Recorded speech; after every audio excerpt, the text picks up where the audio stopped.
Hello, I'm Dan Maljanian, Director of Philanthropy of the Homeschool Community Foundation. And with me today is Ray Sheen, one of the members of the Foundation's Board of Governors. We would like to discuss the Foundation's grants program. Homeschooling has provided millions of K-12 students with a quality education despite a lack of significant external funding beyond the individual family. The Homeschool Community Foundation has a vision, however, for providing programs that will greatly improve the experience and make resources more readily available for more parents and their students. According to Giving USA, Americans gave almost $428 billion to charity in 2018. Philanthropy provides resources to so many causes, but homeschooling has not asked for or received its share of this largesse in the past. Most homeschool leaders and workers are volunteers who give their heart and soul to help other homeschooling families, but the lack of paid positions has limited the development of strong nonprofits. While homeschooling provides tremendous flexibility for the individual family, there are some key activities that the homeschooling community could undertake on the macro level that would make homeschooling much more accessible to many families. For example, there are nonprofits offering some services to homeschoolers, but there could be many more nonprofits dedicated to enriching the homeschooling experience and offering services. There's a need for large-scale funding to support these nonprofits. The homeschooling community has limited knowledge of fundraising best practices by the existing nonprofits to raise more money, though. Also, better communications within the community, facilitated by a dedicated community platform, would make a major contribution to the whole community. Also, better networking within the community is needed. And the homeschooling community often gets positive PR at the local level, but it could use a positive PR effort at the national level. Since homeschool laws differ from state to state, there is no one universal method to begin homeschooling. So we want to provide easier entry into homeschooling for those who are currently on the fence and who, because of the loose and unclear infrastructure for new people and outsiders, it makes it hard for people to decide to take the plunge and homeschool. Also, silos or different groups of homeschoolers that do not talk to each other, such as traditionalist homeschoolers, unschoolers, classical, Christian, Catholic, and secular homeschoolers, need to be able to interact better with one another. And finally, we have a generation gap between new parents and veteran homeschool parents from decades ago, and we need to close that generation gap and communicate between generations. So our HCF programs seek to address all of these areas that need support. Dan, that is a comprehensive list. Why do you think the Homeschool Community Foundation is a good vehicle to address those items? Well, Ray, in the nonprofit field, community foundations are widely used as a clearinghouse of funding and information for a given community. There are almost 800 community foundations nationwide, and the model has been around for more than 100 years. The National Alliance recognized the need for more funding for homeschooling and saw the value of a community foundation, so they created HCF, or the Homeschool Community Foundation, in 2019. Let me give you a simple example of a community foundation. Number one, money is raised and placed into a single or into multiple endowment funds managed by the foundation. Number two, that money is invested wisely by the foundation. And then number three, the investment proceeds, usually about 5% of the total endowment, are used each year to provide charitable grants to the community's nonprofit organizations. They can also be used to create and distribute scholarship funds for both K through 12 and for college scholarships for homeschoolers, which is another great need in the homeschooling community. So if $100 million was raised and placed in endowments, $5 million per year would be available for grants to homeschooling nonprofits. This would provide an average of $100,000 per state for the 50 states. Community foundations are an efficient means of raising and distributing money. A community foundation with expertise in homeschooling should lead the fundraising charge. Donors can focus their giving to an expert organization, which can then do the due diligence on worthy grant recipients around the country. Community foundations can also undertake larger infrastructure projects that no single nonprofit would be equipped to raise money for or to manage by itself. In later sessions, we will discuss two large-scale homeschooling projects that will need a larger investment. But Ray, why don't you take us through some of the sources of funding that would be likely to donate to a community foundation for homeschooling? Okay, thanks, Dan. I divide these into two categories. One is the group that support the concept of homeschooling, and the other is the group that wants to create a personal tie within the homeschooling community.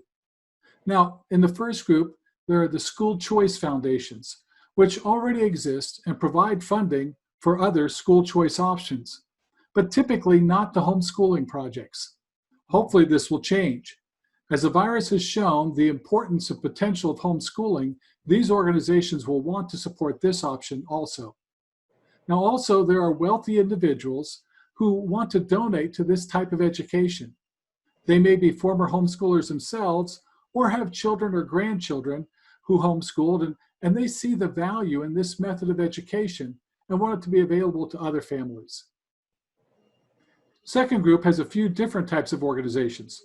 First, there are corporations that hire a large number of homeschoolers and want to see the movement flourish so that there will be even more young people for them to hire. We've already received one grant from this type of corporation. Second are businesses in the homeschooling field that provide goods and services such as curriculum publishers, education software, tutors and specialty classes, or companies that sell teaching aids. Again, they want to see the movement flourish because it grows their potential market. In fact, many of those organizations are the ones sponsoring this summit. There are also general businesses that seek to market to the 2.5 million homeschool students and their families. So they see this as a growing market and they want to be well positioned in that market. And finally, there are colleges and universities that seek to recruit homeschool students. They've seen how well the homeschoolers do in their program, so they want to see the movement grow, and in particular, they want families to know that they have a recognized relationship with homeschooling. That should help them attract students. Now, these examples illustrate that there are many potential donors from whom we can raise large sums of money for the homeschooling community. HCF is an ideal vehicle for serving the homeschooling community in that manner. But of course, that begs the question, how we get those funds out to the organizations that directly serve homeschoolers. Very good, Ray. Thanks. Why don't we invite now into our discussion two veteran homeschoolers from the state of South Carolina, Joe and Zan Tyler. The Tylers homeschooled their own children and were founders of one of the state-based nonprofit homeschooling organizations that comprise the National Alliance. Although Joe and Zan have graduated their children, they are still involved in the community by speaking and writing on homeschooling. In your experience, Joe and Zan, how could the grants from the Homeschool Community Foundation be used? Well, my wife and I were pioneers back in the 80s when homeschooling began. And due to its tremendous growth, many organizations had been formed countrywide. And I can speak for most of them to say they're grossly underfunded. They've done a great work with volunteers over the years, but many of the things you've talked about would be an incredible asset to the growth of homeschooling in this country. Some of the things that funds could be used for extracurricular activities, there again, very often it's volunteers that are stretched to the limit, doing everything from refereeing to organizing. Support groups and co-ops constantly need software platforms, the ability to communicate with one another and with their customers. Scholarships would be incredible for anything from extracurricular activities to music. Curriculum could be provided for those that cannot afford it. Inner city homeschool resources would be incredible. There have been some homeschool fairs run in New York City, and they've had incredible turnout for that. And they didn't even realize there was that much interest in it. But lo and behold, there are lots of people, and especially now during COVID, that's exponentially increased. Training for parents and teachers. Right now, people kind of train themselves, so it would be awesome to have more assistance for the parent-teacher. Technology is continuing to change, and programs that would educate parents and students would be awesome. And then career and college counseling. You know, in the public school system, I think there's an average of like one career counselor, one college counselor for every 100 or 200 students. And in the homeschool environment, that metric can be turned on its head a little bit. We have a big need, and it probably is not going to take quite as many people doing that as there is in the public system. But it'd be incredible to have people that are trained in that field to be able to work with homeschool kids, helping them to decide on a career choice and point them in the right direction. So my heart for homeschooling has always been new moms coming in who need support. When we began homeschooling back in 1984, besides being threatened with jail, there were no support group organizations at all. And I just remember floundering and needing help. So my whole adult life really has been spent trying to provide that help and support for new moms and veteran moms who may be at a new stage, special needs homeschooling or homeschooling with high school. And so we started the South Carolina Association of Independent Homeschools back in 1990 to meet a legal need at that point. But since then, it's grown into a real support organization, or a resource center, you could call it. We have counselors at the elementary level, at the high school level, middle school level for special needs kids. Our high school counselors help parents develop transcripts that are accepted at all of our colleges in South Carolina. And with this new boom of homeschooling, the COVID moms and dads coming in now, organizations and resource centers like ours that already exist are just being flooded.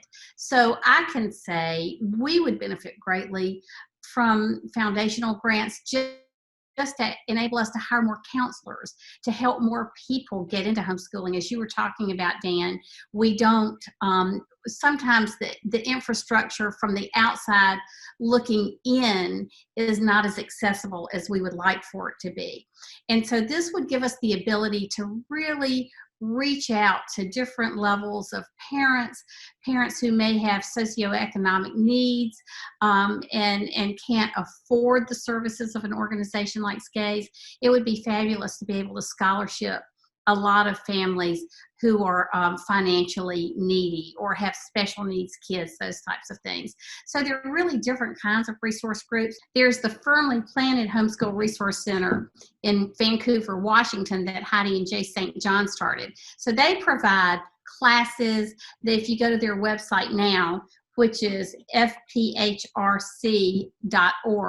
you'll see that even in the midst of COVID, they're beginning classes. They have a whole section on how to help new families come into homeschooling. They have they have a theater, they do productions. It's really amazing what this resource center provides, and it would be great to be able to replicate that in different areas.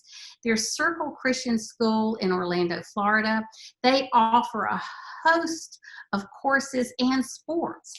So, you know, we've seen the homeschooling community starting out with nothing and growing all these organizations for support.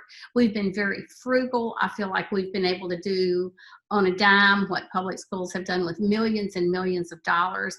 And our education has been very successful. But having an influx of cash, especially with the thrifty ways we've learned how to run organizations, nonprofit organizations, would be such a great boom for homeschooling in general, needy parents, parents who have special needs kids, people who have high schoolers, and people who need those extracurricular resources. I just want to clarify something, Dan, just to make sure that we're all clear, that the Homeschool Community Foundation would not be providing grants to families. We'd be providing grants to resource centers like what Zan just outlined. Yeah. That's where we're doing our giving, so that we're actually going to be helping the people who are helping the people. That's our role. Yes, and that is a great point, Ray, because our heart is to help state organizations who have worked so hard during the past 30 years and could use an influx of cash to promote their missions and have more staff and still be very volunteer driven, but just have the money to do the things that they want to do to help families. And there are special rules for scholarship programs that can go to individuals. So we can do both, but the grants we're talking about are for organizations. So thank you so much for covering those aspects. And I would want to point out that if we could open up new centers like these around the country, this would form an excellent backbone for the homeschooling infrastructure that we like to talk about with HCF. Especially in cities and regions where the homeschooling is growing rapidly and needs that expert support. So finally, I'd like to just point out that HCF could seek a single $1 million grant to establish and staff 5 new centers such as this around the country, following the best practices for these resource centers. And all of these resource centers could be supported by the Homeschool Innovation Center located at Grand Canyon University, which will be explained in a later session, which itself would be funded by HCF fundraising. So these grants could go to individual nonprofit organizations or to a resource center and could be dispersed throughout the country. So thank you for joining us for this brief session. And if you could tune into some of the other sessions, you'll see some of the other plans that we have in mind for funding homeschooling throughout the country. Thank you.